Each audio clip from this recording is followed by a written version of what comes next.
Hello, students. Welcome to my YouTube channel, Success Study Zone. I hope you all are well. This is my first video on YouTube channel. इस channel पर आपको mathematics of class 11 के सारे chapters के video मिलेंगे। आज हम class 11 के chapter number 4 principle of mathematical induction को स्टार्ट करने जा रहे हैं। इस चैप्टर के नेम से आपके दिमाग में ये सवाल आ रहा होगा कि मैथमेटिकल इंडक्शन होता क्या है। What is mathematical induction? तो आज हम पहले इसके नेम को ही समझते हैं कि ये है क्या। इंडक्शन आपने फिजिक्स में भी पढ़ा होगा। इंडक्शन का मतलब होता है इंड्यूस करना। जैसे आपने फिजिक्स में पढ़ते थे कि करंट से, इलेक्ट्रिक करंट से मैग्नेटिक इफेक्ट इंड्यूस्ड होता था और मैग्नेटिक इफेक्ट से इलेक्ट्रिक करंट इंड्यूस्ड होता था। वैसे बेसिकली इंडक्शन का मतलब होता है हमारे पास जो पहले से है उससे कुछ नया जनरेट करना। मीन्स स्पेसिफिक केसेस से जनरल केसेस पर जाना। हम कुछ छोटे छोटे स्पेसिफिक स्टेटमेंट को यूज करके एक जनरल स्टेटमेंट पर आते हैं। फॉर एग्जाम्पल, अब इसे हम एक एग्जाम्पल से समझते हैं कि ये स्पेसिफिक केसेस या स्टेटमेंट और ये जनरल स्टेटमेंट्स क्या होते हैं। Potato is a vegetable, brinjal is a vegetable, carrot is a vegetable. ये जो तीन स्टेटमेंट आपके पास लिखे हुए हैं, ये जो तीन स्टेटमेंट आपको नजर आ रहे हैं, ये तीनों क्या हैं? ये अलग अलग स्टेटमेंट दी हैं। Next, potato, brinjal and carrot are in the basket. ये एक अनदर स्टेटमेंट है। ये सारी की सारी क्या है? ये अलग अलग स्टेटमेंट दी हुई हैं। तो इन अलग अलग स्टेटमेंट्स को हम कहते हैं स्पेसिफिक स्टेटमेंट। अब इन चारों स्टेटमेंट को हम कंबाइन करके एक स्टेटमेंट बनाते हैं। वो क्या है? Basket is full of vegetables. Basket जो है वेजिटेबल से भरा हुआ है। तो इन तीनों को देखो, ये पोटैटो, ब्रिंजल, कैरेट, ये सब बास्केट में है। ये हमने अलग अलग बताया कि पोटैटो, कैरेट, ब्रिंजल, ये तीनों है क्या? वेजिटेबल्स ही हैं। तो हम ये कह सकते हैं कि basket is full of vegetable. ये जो अलग स्टेटमेंट, ये जो स्टेटमेंट हमने बनाई है, ये क्या है? एक जनरल स्टेटमेंट है। ये एक जनरल स्टेटमेंट आ गई हमारे पास। और ये क्या थी ऊपर वाली? ये स्पेसिफिक स्टेटमेंट थी। ऐसे ही हम मैथमेटिकल इंडक्शन में करते हैं कि हमारे पास कुछ स्पेसिफिक फैक्ट्स होते हैं जिनसे हमने जनरल फैक्ट्स को बनाना होता है। मैथ्स में जैसे कुछ एक फैक्ट होते हैं, उनसे हम पुराने फैक्ट्स होते हैं, उनसे हम नए फैक्ट्स को बनाते हैं। बेसिकली ये एक मैथमेटिकल टूल है जो कि स्टेटमेंट को प्रूव करता है। अब आप सोच रहे होंगे कि ये मैथमेटिकल स्टेटमेंट क्या है? जी हाँ, मैथमेटिकल स्टेटमेंट। ये मैथमेटिकल स्टेटमेंट क्या है? अब इन्हें हम देखते हैं। प्रीवियस क्लास में आपने बहुत सारे फॉर्मूलाज को यूज करके क्वेश्चन को सॉल्व किया होगा। अलग अलग फॉर्मूलाज, अलग अलग क्वेश्चन में, अलग अलग चैप्टर्स में अलग अलग फॉर्मूलाज होते थे। ये जो फॉर्मूलाज होते हैं, इन्हीं को हम कहते हैं मैथमेटिकल स्टेटमेंट। जो मैथ्स में आप फॉर्मूलाज यूज करते हो क्वेश्चन को सॉल्व करने के लिए, यही वो मैथमेटिकल स्टेटमेंट्स होते हैं। जैसे आपने प्रीवियस क्लास में नेचुरल नंबर्स का सम करना सीखा होगा। आपको कोई भी नेचुरल नंबर दे दें, जैसे 1 + 2 + 3 अप टू 50 तक आपने नेचुरल नंबर्स का इनका सम करना है, तो आप क्या करते थे, 1 + 2 + एक एक करके तो जोड़ने नहीं बैठ जाते थे अप टू 50 तक। तो आप क्या करते थे, इसके लिए एक फॉर्मूला यूज करते थे, n + n + 1/2। इस फॉर्मूला से आप कितने भी नेचुरल नंबर्स हों उनका सम फाइंड आउट कर लेते थे।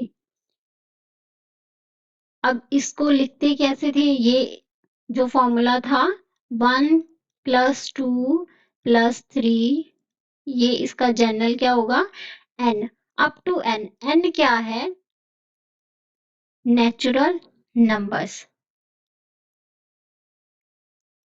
कितने भी नेचुरल नंबर्स हो, n नेचुरल नंबर्स हो, उसका आप सम फाइंड कर लेते थे, n × n + 1/2, ये फॉर्मूला यूज करके। अब ये जो n है, n किसको बिलोंग कर रहा है, नेचुरल नंबर्स को, और ये सारे के सारे पॉजिटिव इंटीजर्स होते हैं। नेचुरल नंबर्स सारे के सारे पॉजिटिव नंबर्स के लिए करते थे। अब ये जो फॉर्मूला आप यूज करते थे, इसके अलावा भी आपने कई फॉर्मूलाज यूज किए होंगे। इन फॉर्मूलाज को ही मैथमेटिकल स्टेटमेंट कहते हैं, और इन्हें हम प्रूव भी कर सकते हैं।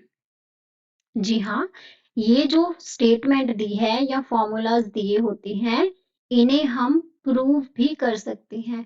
प्रूव कैसे, कि इनकी लेफ्ट हैंड साइड को हम राइट हैंड साइड के इक्वल करके चेक करते हैं कि ये सही है या नहीं। वो हम कैसे करते हैं, देखो एक एग्जांपल से मैं आपको समझाती हूँ। ये वाला ही फॉर्मूला ले लेते हैं, 1 + 2 + 3 up to n is equal to n × n + 1/2। अब ये n यहाँ पे कुछ भी हो सकता है, नेचुरल नंबर। तो पहले हम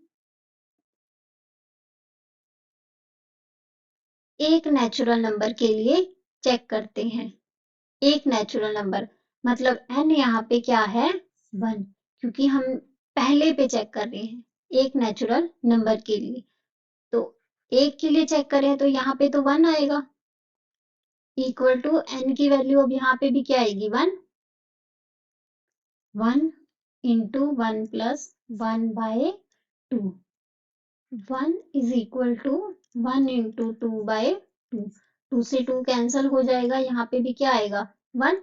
तो 1 इज इक्वल टू 1। देखो लेफ्ट हैंड साइड इक्वल आ गई है राइट हैंड साइड के। तो हमने क्या किया, एक नेचुरल नंबर के लिए n इज इक्वल टू 1 के लिए हमने इसे प्रूव कर दिया कि ये ट्रू है, ये सही है। अब नेक्स्ट हम 2 के लिए चेक कर लेते हैं, दो नेचुरल नंबर के लिए चेक कर लेते हैं। 2 के लिए चेक करेंगे तो n इज इक्वल टू 2 के लिए करेंगे, दो नेचुरल नंबर आएंगे हमारे पास, 1 + 2 इज इक्वल टू, अब जो हमारे पास फॉर्मूला था n × n + 1/2, इसमें n की वैल्यू क्या रखेंगे, 2 रखेंगे। 2 × 2 + 1/2, 1 + 2 इज इक्वल टू 2 × 3/2। 2 से 2 कैंसिल हो गया, 1 + 2 क्या आएगा, 3, और यहाँ पे भी 3, 3 इज इक्वल टू 3। अब 2 के लिए भी हमने इसको प्रूव कर दिया, हेंस प्रूव्ड। दो नेचुरल नंबर के लिए भी चेक कर लिया हमने, इसको प्रूव कर दिया। ऐसे ही हम 3 के लिए भी चेक कर सकते हैं, 3 के लिए चेक कर सकते हैं, 4 के लिए चेक कर सकते हैं, 5 के लिए चेक कर सकते हैं, अप टू इनफाइनाइट नंबर तक हम इसे चेक कर सकते हैं। तो अगर हमारे पास इनफाइनाइट नंबर को चेक करना हो, प्रूव करना, इनफाइनाइट नंबर के लिए प्रूव करना हो, तो हम कैसे करेंगे? 1+2 ऐसे चेक करने तो नहीं बैठेंगे ना, कि पहले n के लिए, पहले 2 के लिए, एक एक करके इनफाइनाइट तो हम नहीं कर सकते। तो इस तरह की मैथमेटिकल स्टेटमेंट को प्रूव करने के लिए हम यूज करते हैं मैथमेटिकल इंडक्शन के प्रिंसिपल को। इसी को कहते हैं प्रिंसिपल ऑफ मैथमेटिकल इंडक्शन। अब ये जो मैथमेटिकल स्टेटमेंट होती हैं, जिसे हम मैथमेटिकल इंडक्शन के प्रिंसिपल को यूज करके सॉल्व करते हैं, उसके लिए कुछ स्टेप्स होते हैं। उन्हीं स्टेप्स को यूज करके हम मैथमेटिकल स्टेटमेंट्स को प्रूव करते हैं। इसके 3 स्टेप्स होते हैं। वो स्टेप्स मैं आपको बता रही हूँ कि कैसे हम मैथमेटिकल इंडक्शन को यूज करके इन मैथमेटिकल स्टेटमेंट्स को प्रूव करते हैं। सबसे पहले फर्स्ट स्टेप में n इज इक्वल टू 1 के लिए हम इस मैथमेटिकल, ये नहीं, कोई भी मैथमेटिकल स्टेटमेंट हमारे पास आ जाए, उसको हम n1 के लिए प्रूव करते हैं। To prove n is equal to 1, for n is equal to 1, जो भी हमारे पास मैथमेटिकल स्टेटमेंट है, ये Pn जो है वो n के लिए कोई भी नेचुरल नंबर आ जाए हमारे पास, जो ये मैथमेटिकल स्टेटमेंट है, उसको हम प्रूव करते हैं। Pn is ट्रू, मीन्स इसमें हम लेफ्ट हैंड साइड को राइट हैंड साइड के इक्वल प्रूव कर देते हैं। तो ये हमारा पहला स्टेप होता है। सेकंड स्टेप जो होता है, उसमें हम किसी भी रैंडम नंबर के लिए देखते हैं। किसी भी रैंडम नंबर k के लिए चेक करते हैं। n is equal to k। k यहाँ पे क्या है? कोई भी हमारे पास रैंडम नंबर है। इसके लिए हम देखते हैं कि left hand side right hand side के इक्वल है या नहीं। बेसिकली हम इसमें क्या करते हैं, ये जो रैंडम नंबर के लिए हम चेक करते हैं, इसमें हम अज्यूम करके चलते हैं, क्योंकि रैंडम नंबर हमारे पास कोई भी हो सकता है। सपोज हमारे पास 100 नेचुरल नंबर दिए हैं, तो उसमें हमने पहले n1 के लिए चेक कर लिया, n1 के लिए चेक किया कि ये ट्रू है या नहीं। उसके बाद हमने कोई भी रैंडम नंबर पिक किया। वो रैंडम नंबर क्या है? अगर 100 में से कोई रैंडम नंबर पिक करूं, मैं सपोज 60th कर लूं, ये वाला। अब यहां से n1 से लेके 60 तक ये सारे क्या है? ट्रू है। उसके बाद 60 वाला कोई, मान लो 60 या 50 ले लो, 70 ले लो, कोई भी ले लो, इसे हम कोई भी रैंडम नंबर ले रहे हैं, तो इसके लिए हम अज्यूम करके चलते हैं कि अगर ये पहले वाले ट्रू हैं, पहले वाले प्रूव कर दिया हमने, पहले वाले ट्रू है, तो ये 60 वाला भी क्या होगा? ट्रू होगा। ये हम अज्यूम करके चलते हैं। इस स्टेप में हम क्या करते हैं?